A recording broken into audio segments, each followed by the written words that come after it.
Hey everybody, stream. Quarantine stream team. It's the dream team for quarantine streams. Got that?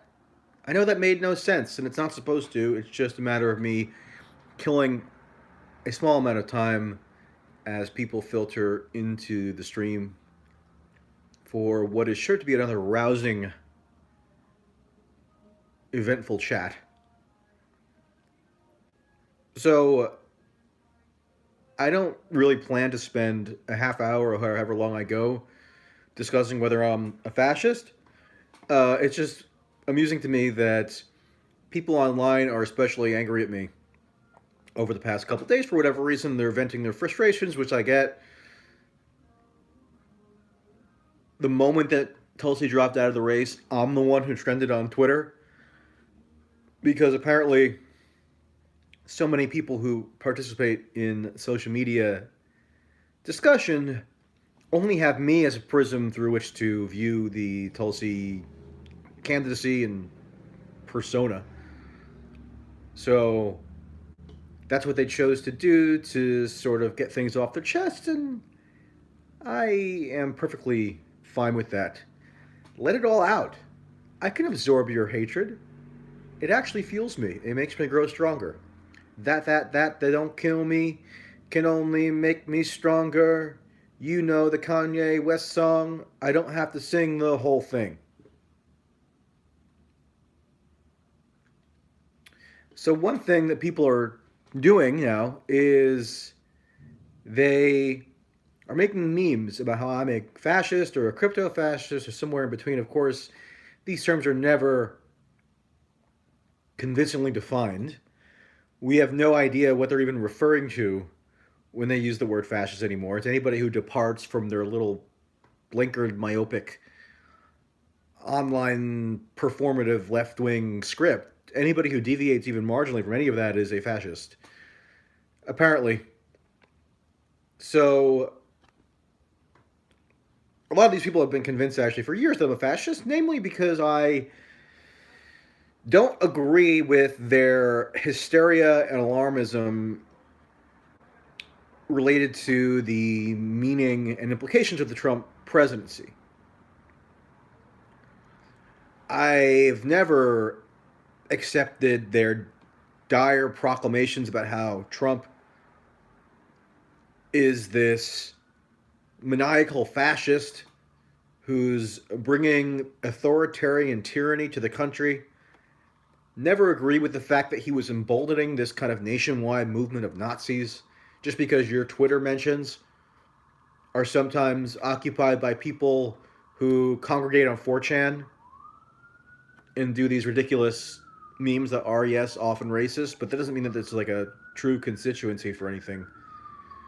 So I just don't believe their interpretations or depictions of the Trump era. And that, of course, makes me a fascist. That means I am allegedly in league with the likes of, I don't know, Hitler, Mussolini, I guess Trump, per their lights. Whatever that means exactly, I'm a fascist. But at least it results in amusing memes. So, as you might see on the thumbnail, some random person online decided to make a theme where I'm a member of the Ninja Turtles. I guess because there's a syllabic commonality or between Teenage Mutant Ninja Turtles and Michael Tracey crypto fascist. Get it? I mean, it is sort of funny. So I embrace these memes. If you think it's a good use of your time sitting in quarantine to turn off Netflix and Hulu for a little while and fire up the meme making device, then good for you. I mean, we all have got to cope in our own ways.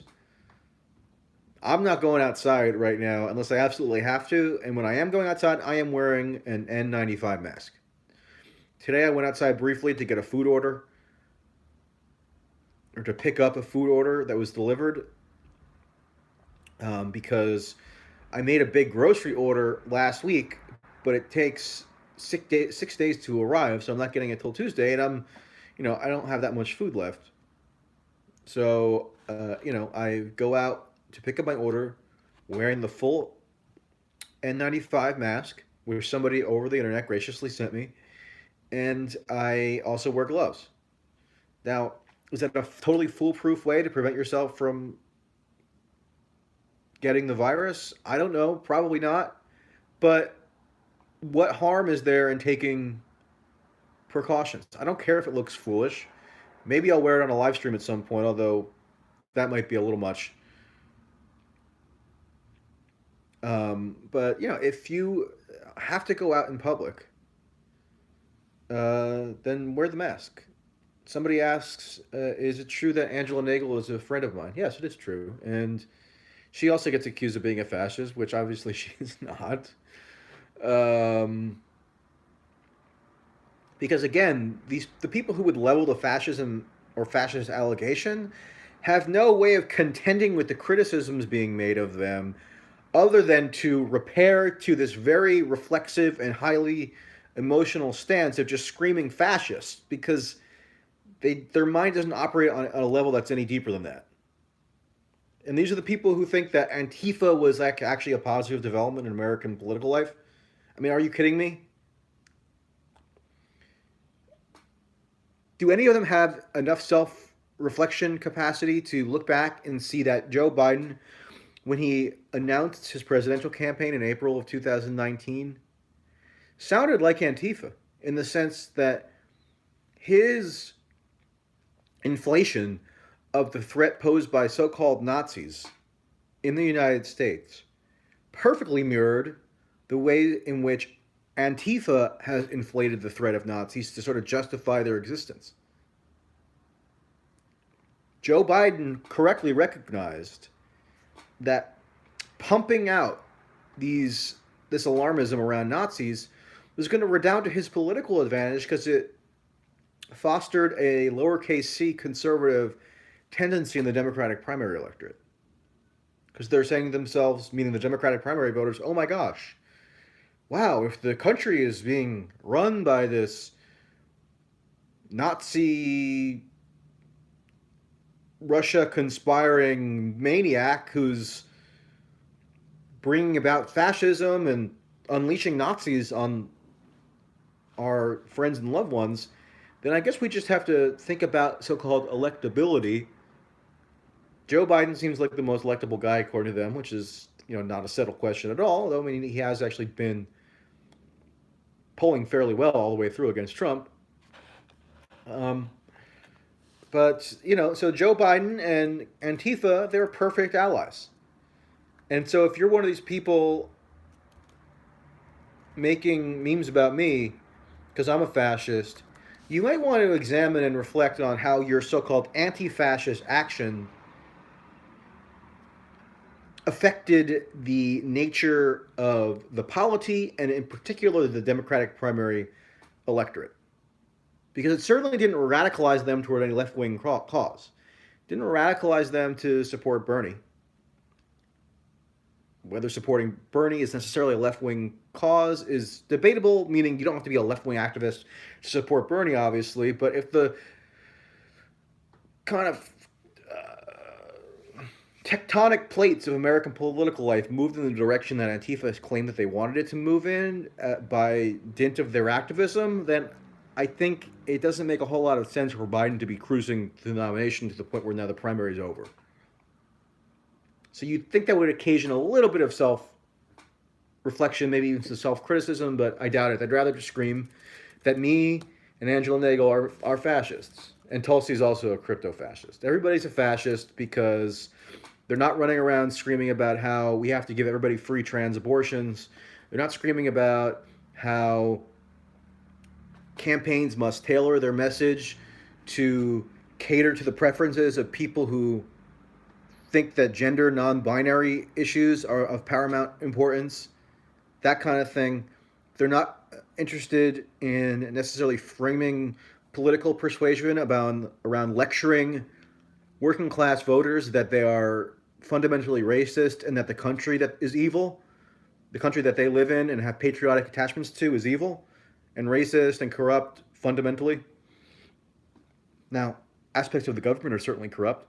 Aspects of the media are definitely corrupt. Many aspects of American life are not just corrupt, but dangerous, especially given how dramatically they failed to mobilize to have proper prevention in place for this pandemic. I mean, we're freaking screwed here, or so it seems. So I'm not saying you can't have criticisms of American politics. Of course not. But when you're running around as an anti-fascist, screaming that America is fundamentally racist and evil, and you're wearing your stupid black mask, and you're talking about Nazis, and then you're wondering why whatever kind of crazy message you're propagating does not resonate with the average working class voter, please. Maybe you're maybe the so-called anti-fascists who make these memes, maybe they're the true fascists because they want to impose their wacky and politically untenable ideology on everybody else, irrespective of what the ultimate political outcome is, which is, as of now, Joe Biden licking an ice cream cone and sleepwalking into the White House. So people are saying I need to read my super chats. And you're right. Somebody helpfully told me or sent me a link as to how I can easily access all my super chats without necessarily scrolling through the comments. And let me just find that. Thank you to Cohen Swinkles, who sent me that last night. Whose blog I have read. Okay, so somebody with a Cyrillic username says, I have a crush on you, Michael. Thank you for all your work. Thank you. I have a crush on you, even though I have no idea who you are, what your gender is. You could even have multiple genders, and I would reciprocate your crush. Sparky. Jimmy Dore didn't ask Tulsi why she didn't wait to see who won the nomination to endorse. H.A. Goodman says Hillary is the nominee. Would Tulsi endorse HRC? H.A. Goodman is a maniac. Don't listen to him. I mean, that guy has been utterly demented for a very long time, so I have no interest at all in hearing what he's saying at the moment. I haven't seen the Jimmy Dore interview with Tulsi. But when you ask why didn't she wait to see who won the nomination to endorse, it's because the nomination process is over. Joe Biden's the nominee, so we already have a nominee. That's her view. There's no further waiting required. Matthew Jones says the turtle's hair is neater. You're probably right. Do turtles have hair? I don't think so. Chris says, hey, Michael, how are you handling food deliveries at your place? Stay safe. Like I said, I use Uber Eats or Grubhub.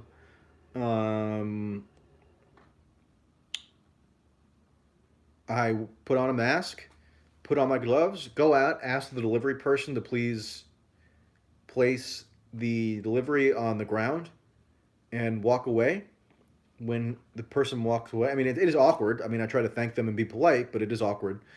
When the person walks away, I go out and grab it, come back in, place the bag on the floor, take off the gloves, take off the mask, wash my hands, and then carefully, go into the bag and take everything out. I mean, what more am I supposed to do? Right. I mean, somebody says the pandemic ends it. Meaning the primary. Right.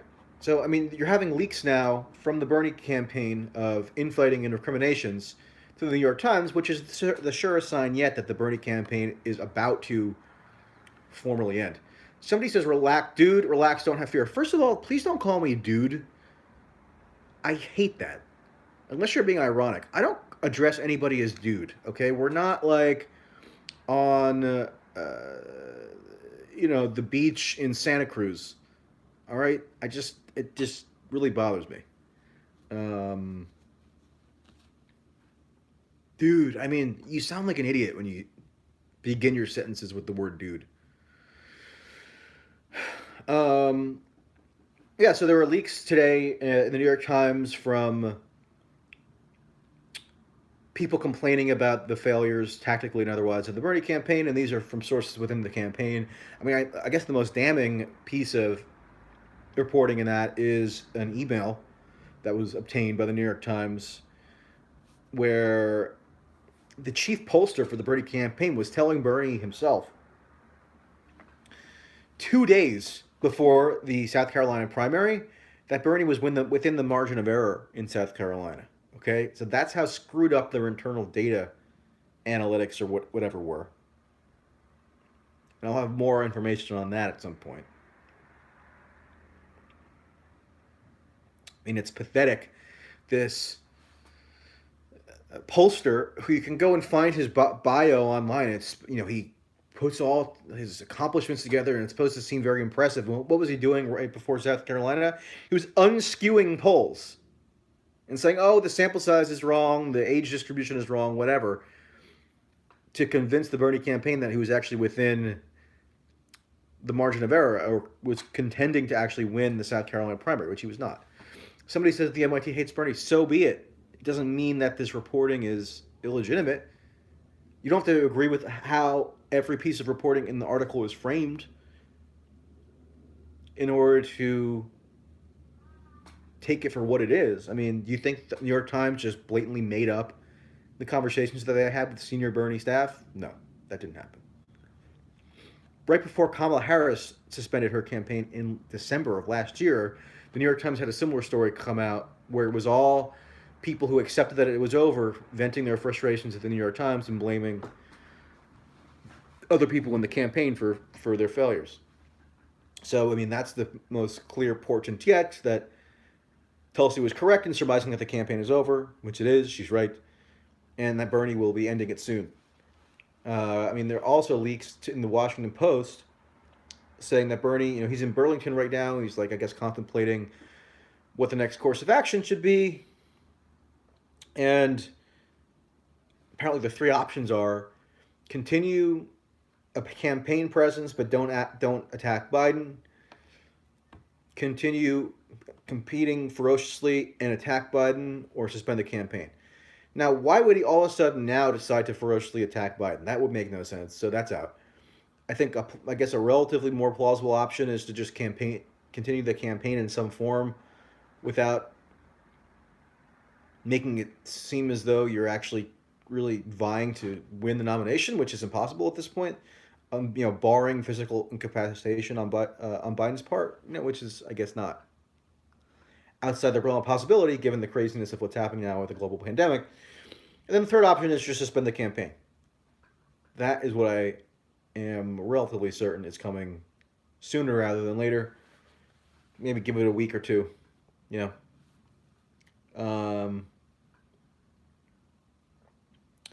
But even the option of having a campaign entity that's active seems deceitful. I mean, how could you continue justifying soliciting donations on the ground that the Bernie campaign exists to enable him to win the nomination if that's not the objective? If the objective is something else, then create an organization that's dedicated to doing whatever that other objective is. It's dishonest. And he's already got plenty of money. I mean, the February fundraising totals for Bernie are, of course, once again, astronomical. Let me look up the exact number. Yeah, Bernie raised $46 million in February. You kidding me? So they don't need to be soliciting any more funds. And I know people are saying, "Oh, the only thing that they're soliciting now is funding for coronavirus relief." Okay, yeah, that's what you're getting in your text messages if you're on their list. But they haven't shut down their campaign donation system. People were trolling me all day because I was pointing out that if you go to BernieSanders.com, guess what? The big red donate button is still on the top of the page. You click on it, it takes you right to the ActBlue Express Donate form, which is just the same form that you could have used at any point over the past year plus. So yeah, they are actively soliciting donations to the campaign still, and if the campaign, again, is not geared toward facilitating Bernie's nomination as a Democratic nominee, then it's not legitimate. So I would advise accepting reality, stop pretending as though The primary is competitive. You just got blown out in 3 additional states. It's not even as close as it was in 2016. And there's no rationale left for continuing. In 2016, the rationale was, look, California is the final primary state, or at least second to last, ahead of District of Columbia. And so if you can win by an unexpectedly big margin there, then it would give you some kind of argument going to the convention. And furthermore, Bernie hadn't been a national figure for that long in 2016. He was still becoming known to many American voters. Now he's universally known. And he's still rejected. Okay? There's no movement building phase of his operation right now. The movement was already built. It was supposed to have been built 4 years ago in preparation for this current run, but guess what? They screwed it up royally. Go read the New York Times piece. I mean, some of this stuff is ridiculous. Joe Biden is not somebody that Bernie was ever going to accept that he had to attack. And you know what? I empathize with that in a way, because the attacks that I'm sure were being fed to Bernie in relation to Biden wouldn't have been effective regardless. You know, they wanted him to be really nasty about Joe Biden's Social Security stances. I just don't believe that because you found some old clips of Joe Biden in like 1996 talking about, hey, maybe let's cut Social Security, that's going to meaningfully impact how average Democratic primary voters in like North Carolina view Joe Biden. If you're going to attack Biden, you had to attack him. You had to really go for the kill. You had to go for it against him on the Ukraine stuff, which is going to be a liability. As we all know, it was the focal point of impeachment.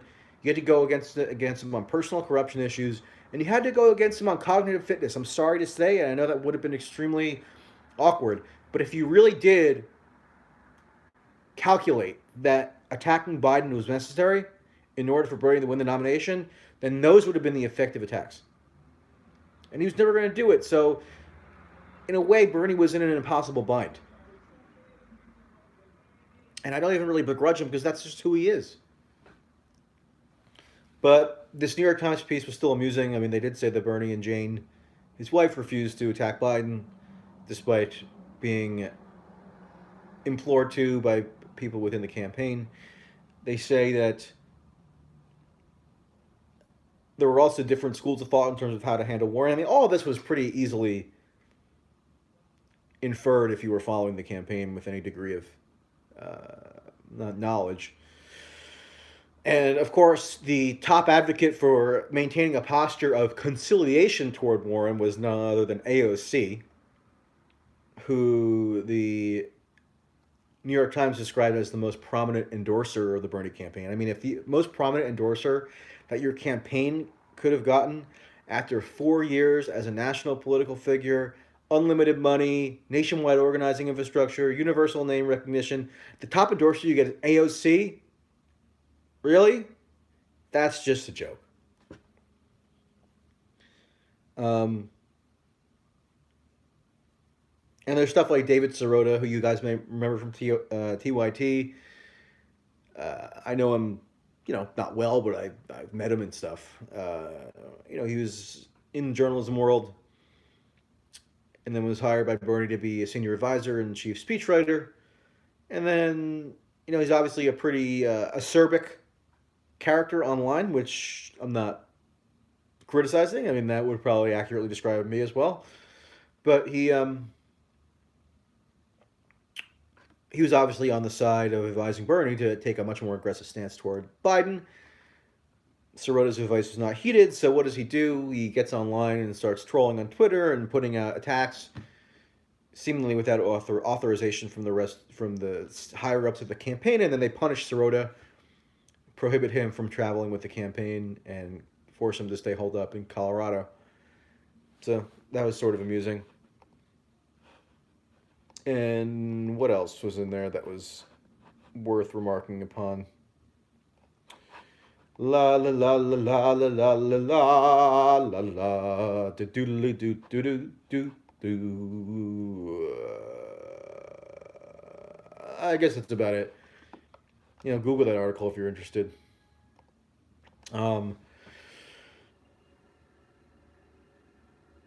In terms of coronavirus, one thing that struck me as somewhat amusing just to think about is how would, if we were in Italy right now, we all managed to get out and sing from our balconies with each other to create viral moments. Well, number one, I don't have a balcony, and number one, I don't have any neighbors who I think would know any of the same songs that I do. Uh, so what I would like to do is sing the Kenny Rogers song because he died today. The Gambler, probably his most famous song, and it would be nice if we could create a viral moment with everybody shouting from the rooftops or out their windows singing the Gambler song. But I doubt that's going to be plausible in my neighborhood. And by the way, when I went out today briefly, just to pick up my delivery order, I just scanned around and nobody out was really observing social distancing. I mean, there were probably less people outside than usual, but they were just like hanging out and not doing anything out of the ordinary. I mean, the only thing that was out of the ordinary were people complaining that they took down the basketball hoops in the park across the street from me because apparently, unless you actually physically remove the basketball hoops, people are going to be going and playing basketball under pandemic conditions. And I don't even blame the people themselves. I blame the authorities, the media, whomever, for not conveying the immediacy and severity of the situation to them, such that they'd be in a position where they would want to go out and play basketball right now. So, Kenny Rogers, rest in peace. Let's all sing together. If you know the words, man, join right in. Because we're all under quarantine now. And what the hell else are we going to do? What the hell do you have to lose? To quote Donald Trump. You gotta know when to hold 'em. Know when to fold 'em. Know when to walk away. Know when to run. You never count your money. When you're sitting at the table, there'll be time enough for counting when the dealing is done. All right, people. That's it. Enough of me, enough of you, enough of everybody. Did I miss any super chats? That's really the only remaining question right now. Somebody asks, you hate Big Lebowski? No, I don't. I saw it once. I was fine with it. I'm not one of these people who gets obsessed with movies and has to create an identity around liking Big Lebowski. In fact, I was just reminded that there's one of Kenny Rogers' better songs in The Big Lebowski. And I tweeted actually a link to a performance that Kenny Rogers did of the song in 1972 or something. And the song is just dropped in to see what condition my condition is in. It's really good. Look at my Twitter if you want the link, or you just go to YouTube and type it in, and you'll find it. Okay, Big Mama says, "Hi, sir, you can call me Big Mama." Okay, Big Mama. I'll call you whatever you want if you give me $2 on Super Chat. Irvin says, bro. Cyrillic username says, Professor Matthew Goodwin and Professor Eric Kaufman say studies show that anti-white rhetoric antagonizes and alienates white working class. Yeah, I have Eric Kaufman's book called White Shift, and I haven't gotten around to reading it yet, but maybe that'll be something I can finally accomplish while under quarantine.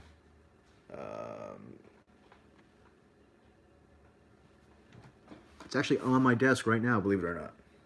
I kind of use it to prop up my phone.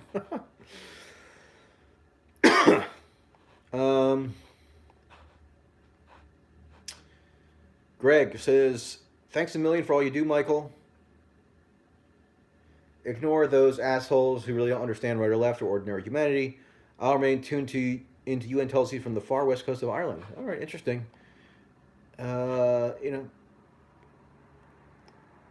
Make sure you handle the coronavirus situation in Ireland properly. I saw that the cases have also been going up there, even though it's not as dire yet as Italy by any stretch, but it's probably getting there. I mean, Spain looks horrible right now. France looks horrible. UK is on the road to getting horrible. And New York City, I mean, who knows? It's just so surreal. Sometimes I forget that this, I forget for 10 minutes this is going on, and then I get back into it. I'm like, what the ever loving f is happening? Cyrillic Guy says it's a good book. Use it for my populism essay. Yeah, I'll read it eventually, and I'll let you know my thoughts. Alrighty then. Stay safe, stay quarantined, stay hygienic, stay sanitary, stay cool, most importantly, and I will talk to you later.